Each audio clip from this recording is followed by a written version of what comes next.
수요일 아침입니다. 참으로 아름다운 아침입니다. 우리 함께 기도하고 시작하겠습니다. 아버지 하나님 감사합니다. 오늘도 복된 하루 선물로 주셨습니다. 이 복된 선물을 우리가 귀히 여기고 감사히 받아 오늘 하루도 하나님께는 영광이고 우리 모두에게는 복된 하루가 되도록 주 성령께서 인도하시고 축복하여 주실 것을 믿고 예수님의 이름으로 기도합니다. 아멘.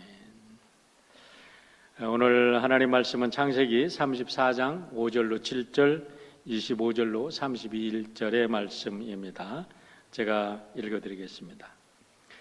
야곱이 그 딸 디나를 그가 더럽혔다 함을 들었으나 자기의 아들들이 들에서 목축함으로 그들이 돌아오기까지 잠잠하였고 세겜의 아버지 하물은 야곱에게 말하러 왔으며 야곱의 아들들은 들에서 이를 듣고 돌아와서 그들 모두가 근심하고 심히 노하였으니 이는 세겜이 야곱의 딸을 강간하여 이스라엘에게 부끄러운 일, 곧 행하지 못할 일을 행하였음이더라.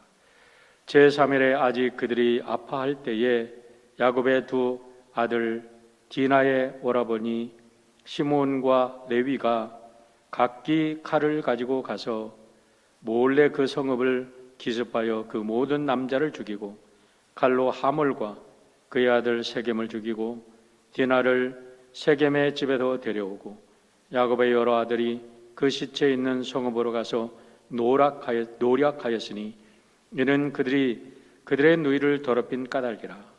그들이 양과 소와 나귀와 그 성읍에 있는 것과 들에 있는 것과 그들의 모든 재물을 빼앗으며 그들의 자녀와 그들의 아내들을 사로잡고 집속 물건을 다 노략한지라.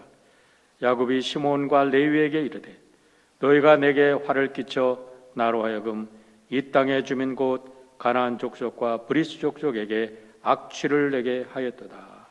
나는 수가 적은즉 그들이 모여 나를 치고 나를 죽이리니 그러면 나와 내 집이 멸망하리라. 그들이 이르되 그가 우리 누이를 창녀같이 대함이 옳으니까. 오늘 말씀을 가지고 영적인 잠에서 깨어 일어나 합시다라는 제목으로 말씀을 함께 나누고자 합니다. 너무나 아름다운 아침이에요. 다른 지역은 모르겠지만 이 로스앤젤레스 지역은 우리가 사는 특별히 파사데나 지역은 오늘 낮 기온이 85도까지 올라간다 그래요. 요즘 날씨가 참 아침 저녁으로 얼마나 맑고 깨끗한지 너무나 감사를 드립니다. 봄이 우리 앞에 성큼 다가왔다라고 이렇게 느껴지는 아침입니다. 봄이 되면 동면에 있던 모든 동물들이 나오지요. 개구리도 나오고 도룡뇽도 나오고 이제 곰도 잠속에서 깨어 일어나 활동을 합니다. 또 얼었던 땅들도 풀려서 아름다운 새싹을 틔우고 푸릇푸릇 산과 들이 아름다운 꽃동산으로 변하게 될 것입니다. 이제 사랑하는 성도 여러분 모두도 이 봄을 맞아서 영적인 잠에서 깨어 일어나 하나님의 축복을 만방에 증가하는 복된 성도 여러분 되시기를 축원합니다. 살다 보면 우리 삶 속에 영원히 지우고 싶은 기억 하나쯤은 다 가지고 있을 것입니다. 그러나 역사는 돌이킬 수 없죠. 그럴 때 우리는 어떻게 해야 될까요? 오늘 본문은 우리들에게 많은 질문을 던질 뿐만 아니라 우리들에게 많은 교훈을 주는 본문이라고 생각을 합니다. 본문의 이야기는 야곱의 일생 중에서 아마도 가장 아프고 부끄러웠던 기억이라고 생각을 합니다. 우리가 주목할 것은 이 엄청난 사건이 야곱의 일생 중 어느 때 일어났는가를 생각해 보자는 것입니다. 본문이 전하는 내용을 올바로 파악하기 위해서는 본문의 이야기가 어떤 독립된 한 이야기가 아니라 길게 보면 창세기 28장의 베델의 체험과 관련이 있고 짧게는 야곱이 밧단 아람에서 귀환하는 창세기 32장과 나중에 베델로 올라가서 하나님께 예배를 드리는 35장까지, 그러니까 32장에서 35장까지의 내용의 한 파트이고 길게 보면 28장부터 35장에 있는 내용의 한 파트라는 것을 우리가 알게 됩니다. 창세기 28장에 보면 야곱이 삼촌 라반의 집으로 도망하는 중에 들에서 이렇게 하나님을 만나는 깊은 체험을 했던 것을 지난주에 말씀을 드렸습니다. 그러고 나서 32장에 보면 20년이 흘러서 이제 야곱이 고향 땅으로 돌아오는데 야곱이 서원하면서 하나님께 말씀드렸던 모든 약속이 완전히 이루어진 것을 보게 됩니다. 그런데 이제 바단 아람에도 돌아오는 도중에 야복강을 넘을 때 하나님과 씨름을 해서 또 한 번 큰 영적인 체험을 하게 되죠. 그것을 통해서 야곱은 이스라엘이라는 이름을 얻게 됩니다. 그럼에도 불구하고 야곱은 이제 고향 땅으로 돌아왔으니까 당연히 하나님과 소원을 하였으니까 그것을 기억한다면 베델로 돌아가서 하나님께 예배를 드리고 예배의 제단을 쌓아야 마땅했을 것입니다. 아니면 아버지 이삭이 아직도 헤브론에 살고 있기 때문에 헤브론에 가서 아버지에게 인사를 드려야 마땅했을 것입니다. 그런데 웬일인지 야곱은 베들로 올라가지도 않고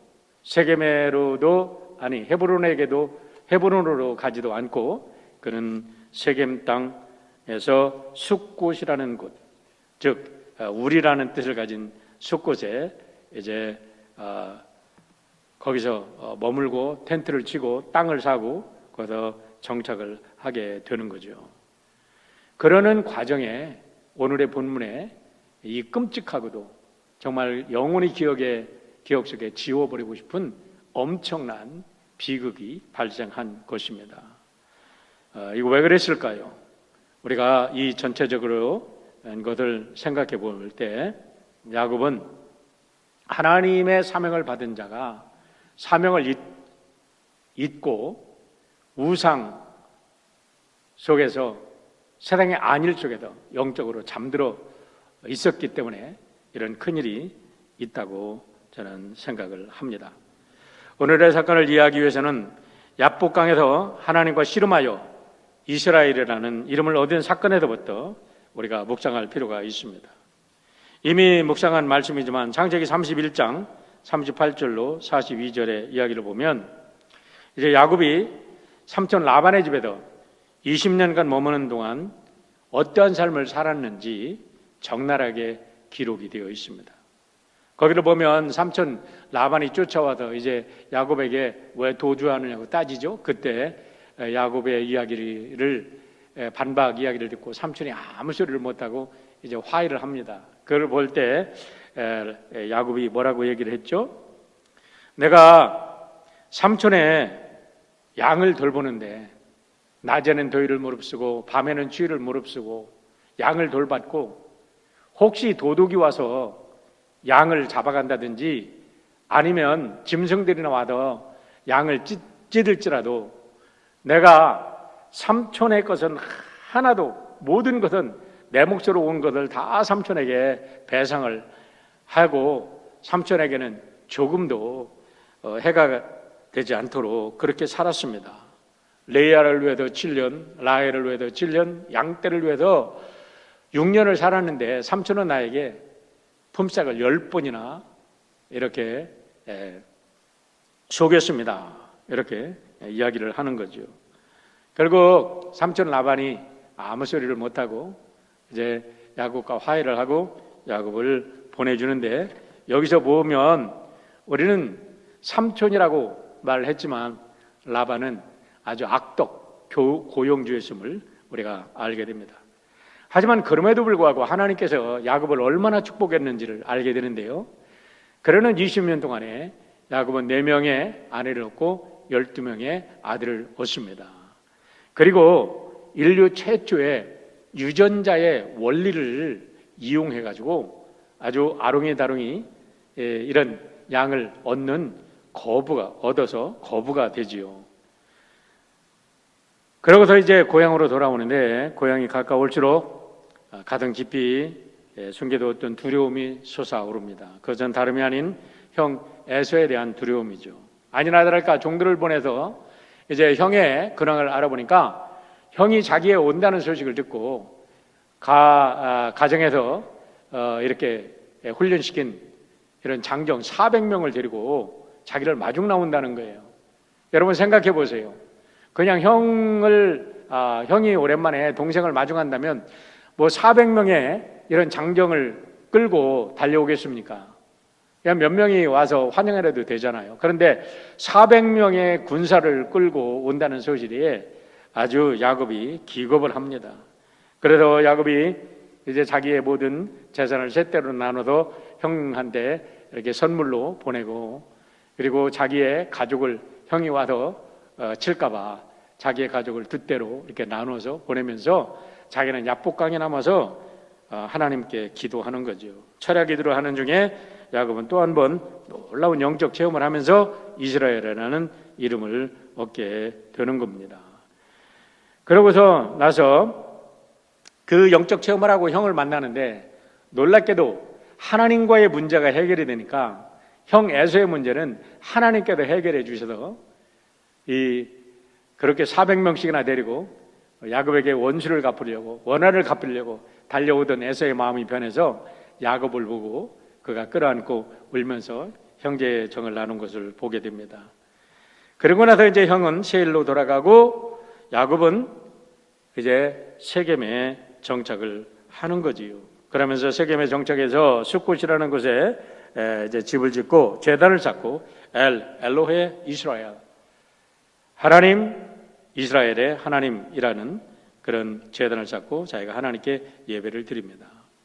여기서 우리가 생각해 볼 것이 있습니다. 야곱이 왜 세겜을 택했을까? 우리가 추측을 해보면 세겜은 아브라함이 가나안 땅에 들어오면서 처음으로 하나님께 예배를 드렸던 곳입니다. 그렇기 때문에 내가 아브라함으로부터 내려오는 이런 영적인 유산을 받은 자로서 나는 세겜에 예배를 드렸다, 이렇게 변명을 할 수도 있을 것입니다. 또 하나는 정든 고향을 떠나서 갖은 고생을 하고 고향 땅에 들어오는데 그동안에 너무나 영적으로 육적으로 지쳐가지고 이제는 형을 만나서 또 아버지를 만나서 또 여러 가지 해포를 푸는 것보다는 자기가 우선은 쉬고 싶었다, 이런 생각도 가졌다고 생각을 합니다. 그래요. 때때로 우리가 너무 지쳐 있을 때 스스로 위로하고 쉬는 것은 꼭 필요한 일이라고 생각을 합니다. 그런데 그 쉼이 쉼으로 끝나야 되는데 쉼이 너무나 오래 이제 되고 그 쉼 속에 안일함 속에 빠져가지고 우리가 잠들게 된다 그러면 오늘과 같은 끔찍한 일들을 당하게 된다는 것을 우리가 염두에 두어야 될 것입니다. 1년, 2년 세월이 흐른 게 아닙니다. 아버지를 당연히 찾아가서 인사를 드려야 되고 베델의 하나님을 찾아가서 베델에서 하나님의 소원을 갚아야 되는데 야곱은 그곳에 10년 이상 그냥 정착해버리고 마는 거예요. 그리고 지금 내용을 보면 야곱의 아들들이 들여나가서 이렇게 목축업을 하는 걸 보면 아주 사업을 확장하면서 그곳에서 눌러 앉아 살려고 하는 때에 여기에서 엄청난 사건이 발생했다는 것을 우리가 보게 됩니다. 이 사건을 통해서 우리에게 주는 교훈이 뭔가 한 가지만 찾아보자는 거예요. 첫째는 사명을 잊은 채 세상이 주는 안일함 속에 묻혀 있지는 않은가 생각해 보자는 겁니다. 여러분, 하나님께서 우리를 부르시고 우리를 훈련시키시고 우리를 축복하신 이유가 무엇입니까? 그런데 우리는 그 축복 속에 그 선물을 주신 하나님은 생각하지 아니하고 그 선물에 취해서 오늘 하나님의 사명을 잊고 있는 것은 아닌지 한번 생각해 보자는 겁니다. 두 번째는 세상의 일에 도취되어 사명을 잊고 살지는 않는가. 아까도 말씀드렸지만 사업이 확장됩니다. 목축업이 확장됩니다. 이제 자식들이 나가서 목축업을 하는데 점점점 그 사업이 번창합니다.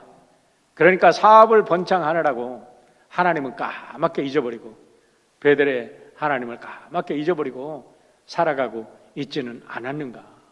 그 야곱의 삶이 우리들에게 어떠한 메시지를 주고 있는지 한번 우리 자신을 오늘 살펴보자는 겁니다. 두 번째는 세 번째는 자신의 딸린 가족을 챙기느라 하나님의 언약을 잊지는 않았는가라는 겁니다. 그래요, 우리가 가족을 돌보는 것 참 귀한 일입니다. 우리 예수님께서도 가족을 돌보지 않는 자는 하나님을 예배할 수 없다고 말씀을 드렸어요. 그러나 여러분, 가족이 아무리 귀하고 우리가 가족을 아무리 살피는 것이 귀하다 할지라도 하나님을 예배하는 일보다 더 귀할 수는 없다고 저는 믿습니다. 우리의 삶의 프라이어리티는 우리의 생명을 주신 하나님께 영광을 돌리고 하나님께 예배하고 하나님의 뜻을 이루는 거죠. 우리 선열들을 보십시오. 우리 선조들을 보십시오. 그래서 그들은 기꺼이 순교를 했고 기꺼이 가족과 재산과 모든 것을 바쳐서 하나님께 영광 돌리지 않았습니까? 시편 1편 1절에 이런 말씀이 있습니다. 복 있는 사람은 악인의 꾀를 따르지 아니하며 죄인들의 길에 서지 아니하며 오만한 자들의 자리에 앉지 아니하고 오직 여호와의 율법을 즐거워하여 그 율법을 주야로 묵상하는 자로다. 여기서 세 가지 중요한 일이 있다고 늘 여러분 많이 말씀을 들으셨을 겁니다. 악인의 꾀를 따르지 아니하고 not walk, 악인의 길에 걷지 않는다 이 말이죠. 죄인의 자리에 서지 아니하고 not stand in the way of sinner, 죄인의 자리에 서 있지 아니하고 그리고 오만한 자리에 앉지 아니하고. 오늘 우리는 어디에 서 있습니까? 어디에 앉아 있습니까? 어디를 걷고 있습니까? 우리가 하나님의 사명을 잊고 이 땅의 소금과 빛이 되어야 될 하나님의 사명자들이 하나님의 사명을 잊고 살아간다면 어쩌면 우리들에게 야곱과 같은 어마어마한 비극이 닥칠지도 모른다는 생각을 한 번쯤은 하고 오늘 잊었던 사명을 새롭게 하고 이 아름다운 봄을 맞아 주님께 영광 돌리는 여러분 모두가 되시기를 주의 이름으로 축원합니다. 기도하겠습니다. 사랑의 아버지 하나님 감사합니다. 아름다운 봄이 되었습니다. 이제 우리 모두 이 코비드로 인해서 움츠러졌던 삶에서 새로운 기저귀를 끼고 이제 새로운 삶을 살아야 할 때입니다. 무엇보다도 영적인 잠에도 깨어 일어나 하나님께 온전히 영광 드리는 우리 사랑하는 성도 여러분 모두가 될 수 있도록 오늘도 축복하시고 인도하시고 역사하여 주시옵소서. 감사드리며 예수님의 이름으로 기도하옵나이다. 아멘. 오늘 하루도 복된 하루 되시기를 주의 이름으로 축원합니다.